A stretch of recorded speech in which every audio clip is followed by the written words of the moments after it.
Hey, it's your boy Sarad.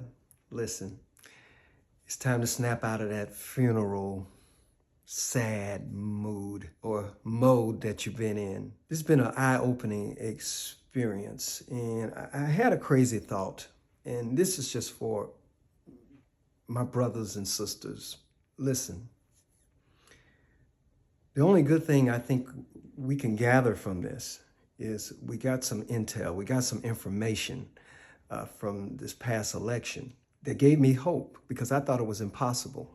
Yeah, I thought it was completely impossible for brothers and sisters to unite, for us as a people to unite. I was actually really surprised because it's always been in the back of my head, and I've always been puzzled that we've been given everything we need. I mean, we have billionaires, we have doctors, we have lawyers, we've had a president, a vice president. I mean, Supreme Court. We have everything as African Americans that we need to solve our own problems. But for some reason, and I don't know if it's in the DNA, it's a cultural, but for some reason we just will not unite. We won't unite.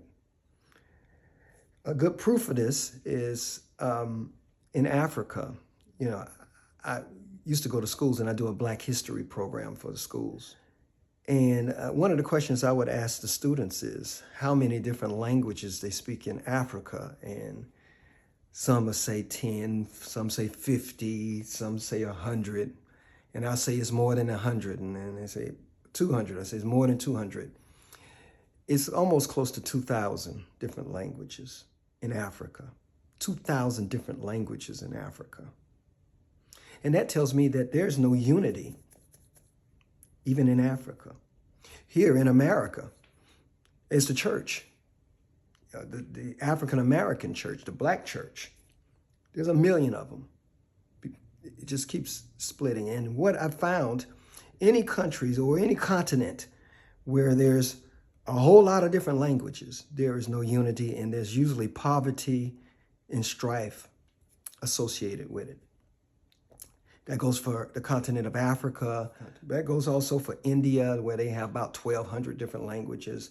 South America, about 1,200 different languages, and so on. Said all that to say, brothers and sisters, we got to unite. That's how God rigged this thing. The strength in unity. Strength in unity. So we have everything we need to fix our own problems. Another thing I want you to think about, anybody ever thought about starting our own political party? What would happen if we always unite?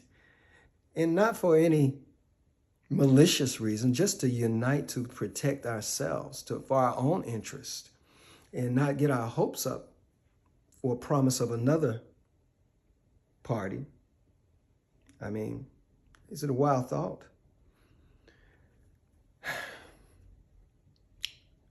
Brother Barack Obama said something on the campaign trail that really stuck with me, and I would like to borrow that from him. He used to say in his speeches, "Don't boo, vote. Don't boo, vote. Don't boo. Don't complain. Don't bellyache. Unite." It is not going to change one iota until we unite. That's the way God's got this thing rigged. All the other communities, if you look around, notice that the communities that come together, they do a whole lot better. So young folk, and I'm so proud of young people. Y'all came out and so proud. It might be too late for us old heads because we've been indoctrinated and there's like crab in the barrel mentality. But I'm still optimistic that we could You know, we have everything. We got our Oprahs, we got our Barack Obamas, we got everything we need. We got everything we need, but for some reason, we still begging for respect. We're still begging that our lives matter. We are still begging for a chance.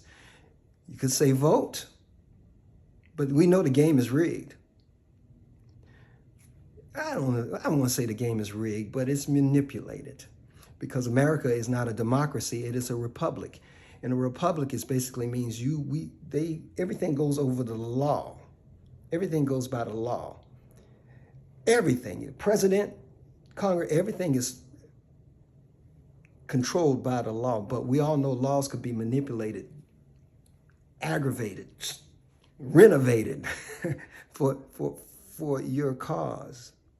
And that's what they're doing. So the only good thing I can say about MAGA, they united. And they won. Now, what are we going to do? Sit up and complain? We've been complaining for 400 years. That's how God's got it. Whether you like it or not, we have to unite. And I don't mean this in a malicious way. Nothing against my white brothers and sisters. But us as African American people, we have no choice. And until we learn that lesson, it's going to keep getting hard. You're going to keep getting your feelings hurt. You're going to keep getting disappointed. And not just unite with America. There's another billion or so Africans across the pond in Africa that we could plug into. And could you imagine the power and the strength if we were to unite? I guess I'm a dreamer. But, young folk, you have the power. And until you unite, you have no choice. You can't hide this. You can't hide that skin. It's there. So, unless we come together, we are all we got. That's it. We alone. We are all we got. But God has given us everything we need. Think about that. Contemplate that. This is your boy, Sir Rod. I'm wishing you love, peace, and blessing. I'm open to ideas. We can talk about it all day long, but until we unite, it's a mute subject. You're going to keep getting the same thing over and over and over and again.